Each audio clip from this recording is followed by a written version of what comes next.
אבא שבשמיים אומר לנו אנוכי אסתר פניי ביום ההוא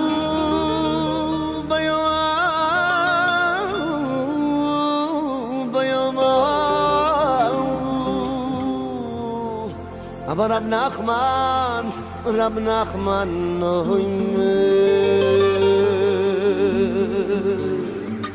ואפילו בהסתרה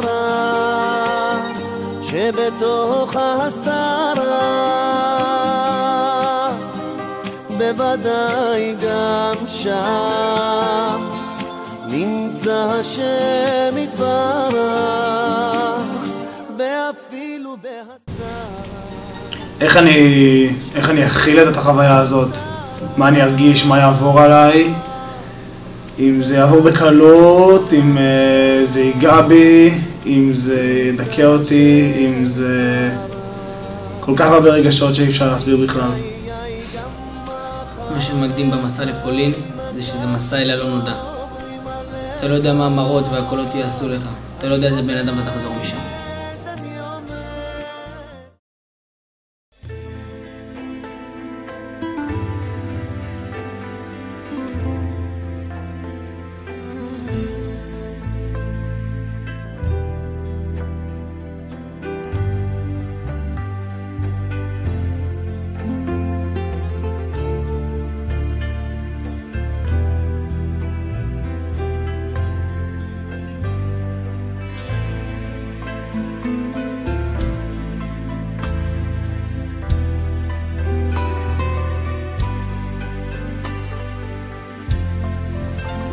הסלקציה זה אומר פרידה.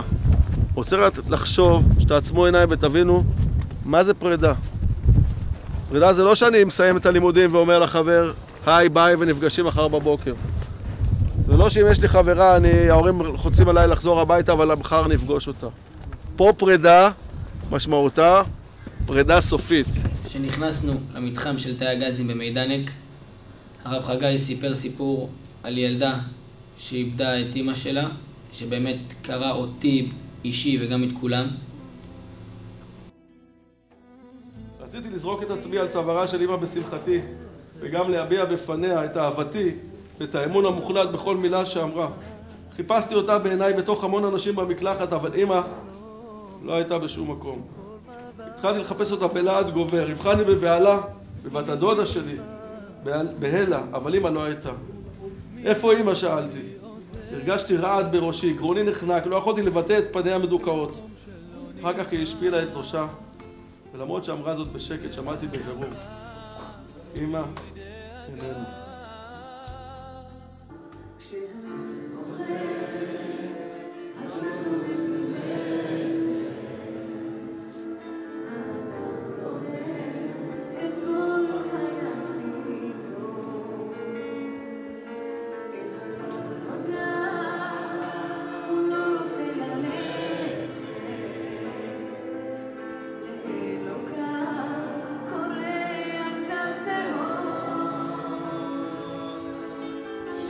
ישראל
הגענו למין גבעה בלב היער. הגבעה הייתה כמו במה. מתחתיה היו בורות. העמידו אותנו על הגבעה הזאת וארבעה אנשים, 4 מלאכי מוות, ירו באנשים והרגו אותם אחד אחד. כשהגענו למקום ראינו אנשים ערומים, מופשטים. עדיין חשבנו שאלה רק עינויים. רציתי בכל זאת לראות, להיוודע, להיות בטוחה. הסתובבתי והסתכלתי מה יש מתחת לאותו גבעה. ואז המציאות התחברה לי. ראיתי שוכבים שם כבר כמה שורות של אנשים שנורו לפנינו. לבסוף הגיע תורי. הלכתי אל הבור עם הבת שלי בידי. הקצין שאל אותי, במי לראות ראשונה? בך או בביתך? לא עניתי דבר. הרגשתי איך שהבת שלי נקרעת מעליי. הרגשתי את זעקתה האחרונה ושמעתי כיצד היא נורתה. אחר כך הוא פנה אליי. הפניתי את ראשי, הוא תפס בשערותיי וביקש לראות בי. נשארתי עומדת. שמעתי יריח, נשארתי עומדת. סובב אותי בחזרה, החל לטעון שוב את האקדח, סובב אותי ירה ונפלתי. נפלתי לתוך הבור ולא הרגשתי דבר. הרגשתי שאני מרגישה איזה כובד, איזה משקל עליי. חשבתי שאני מתה. אבל בכל זאת, אני מרגישה משהו. הרגשתי שאני נחנקת, אנשים נפלו עליי, הרגשתי שאני טובעת. התחלתי להתנועע. אני שומעת יריות, עוד אדם נופל ועוד אדם, אבל נאבקתי ונאבקתי כדי שלא יחנק, כבר לא היו לקוחות. הנה פתאום אני מרגישה שבכל זאת אני עולה ומתרוממת מעל האחרים. אני רואה אנשים סוחבים, נושכים, סורטים, מושכים אותי למטה, אבל בשארית כוחותיי אני עולה כלפי מעלה. לא הכרתי דבר, רציתי להכיר אבל לא יכולתי. קולות אימה, קולות נוראים, ילדים זועקים, אבא, אמא. לא יכולתי לעמוד על רגליי.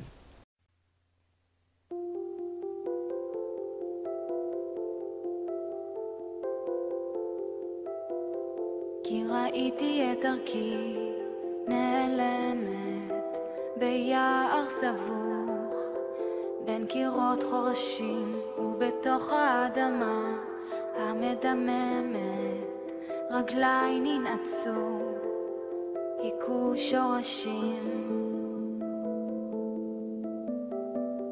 ולרגע יכולתי לשמוע עלי מלמדים שירתם ורציתי לעלות גבוה לפרוח איתם. הכרתי טיפותיו של הגשם נקבות בתוכי, יורדות מתחתיי והרוח קרה ונואשת, הקפיאה אותי, הכבידה עליי. ולרגע יכולתי לגוע בקצה הכאב האפור ורציתי לעלות גבוה לראות את האור, לראות את האור. אומרים השמיים כחולים מעלינו מלאים באורות, אולי יום אחד אוכל גם אני לראות,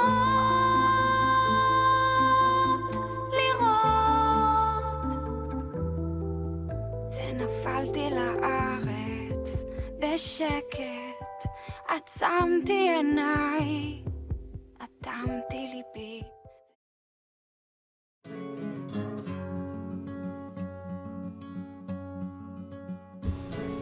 ביער הילדים הרגשתי שחווינו חוויה מאוד חזקה, מעבר לזה שמקום מאוד לא פשוט. הרב חגי דיבר מהלב וביקש סליחה מהמחזור, והרגשתי שנפתח דף חדש עם הרב חגי ועם הישיבה, ואהבתי מאוד את הכנות של הדברים שלו שיצאו מהלב ונכנסו אל הלבבות של התלמידים. היה מאוד מרגש לראות את התלמידים שלא תמיד היה פשוט להם פה בישיבה, ניגשים אליו, מחבקים אותו, דומעים איתו. זה היה משהו מאוד מרגש, אני מקווה שילך איתנו. זה עוד יום שישי, נושם את האוויר, האור והצל משחקים שוב תופסת. השולחן ערוך, תמונות ילדות על הקיר, שיירות לבנות חוזרות מבית כנסת, והריח הזה ששורט לי את הלב, מתגנב ופותח דלתות אל אושר קטן, אל אותו שיר ישן שעובר אצלנו במשך דורות. מתנות קטנות, מישהו שלח לי מתנות קטנות, רסיסים של כוונה, עיגולים של אמונה. מתנות קטנות, מישהו שלח לי מתנות קטנות, כמו הכוח לקבל את מה שאין, את מה שיש, מה עוד אפשר כבר לבקש.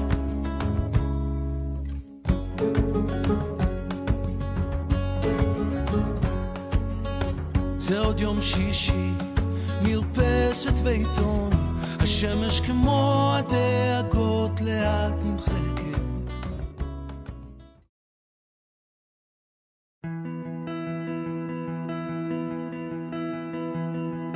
אבא, אני רוצה לעמוד מולך, להאמין שאתה אבא טוב. אבא, אני צריך לדעת שאתה אוהב אותי ככה סתם, אבא טוב.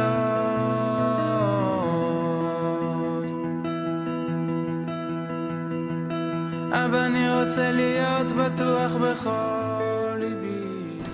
בבירקנאו הרצון שלי היה שהילדים יתחברו אחד לשני, שהמחזור יצא מחזור מגובש יותר. נסענו לפולין קצת מפורדים, חזרנו מאוד מאוד מאוחדים, וזאת בזכות העובדה שבצריף שהצטופפו בו 1,000 אנשים לפעמים בלילה, התלמידים קמו באומץ וביקשו סליחה אחד מהשני, תיארו את האווירה. אבל למדנו כולם בתוך מעגל, למדנו במעגל, והרב חגי אמר, באמת, בוא ננסה עכשיו שכל אחד לבקש את סליחה מול כולם, ובאמת לצאת מפה אנשים חדשים, חברים חדשים, נקיים. אני רוצה לבקש סליחה מאור ברק, מכיתה בערך ו' או ה', אנחנו היינו בסוג של ריב ממש גדול, ועד לפני משהו כמו חצי שנה בכלל לא דיברנו, וואלה, מצטער אחי. יונתי בחג והסלע, שמיעיני את קולך. אני מרגיש שבמסע הזה באמת כאילו קיבלתי גאווה. קיבלתי פרופורציות, קיבלתי הערכה מטורפת לעצם העובדה שיש לי משפחה מסביבי שמחבקת אותי. אני יודע שיש ויכוח בארץ האם לנסוע לפולין או לא. אני חושב שכשרואים איך התלמידים חוזרים, הם חוזרים אחרים, הם חוזרים טובים יותר, אוהבים יותר, מעריכים הרבה יותר את מה שיש להם. אני חושב שתלמיד שנוסע חוזר אחרת, ולא רק בשביל הדבר הזה, הנסיעה הזאת בהחלט שווה.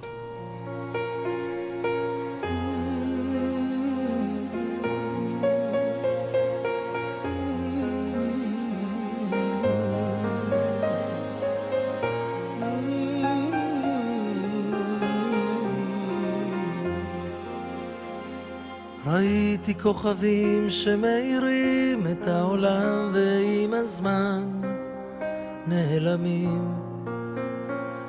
טיפסתי על פסגות הרים בדרך, גם שאלתי בעצת החכמים. לא נתתי לעיניי להסתנוור מהמראות, והבנתי שיותר מדי זה לפעמים פחות. לקחתי לי מתוך השקט שיר לנשמה. אין עוד מלבדו, מלוא כל הארץ כבודו, הקדוש ברוך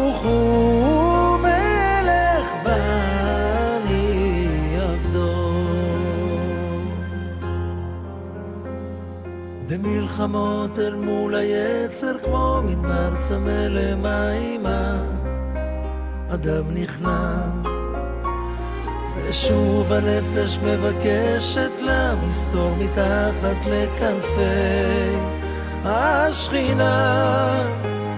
גם אני עמדתי בפתח כמו כולם, לבקש סליחה ממלך העולם, ולקחתי לי מתוך השקט שיר לנשמה. אין עוד מלבדו, מלוא כל הארץ כבודו, הקדוש ברוך הוא מלך ואני עבדו. אין עוד מלבדו, מלוא כל הארץ כבודו,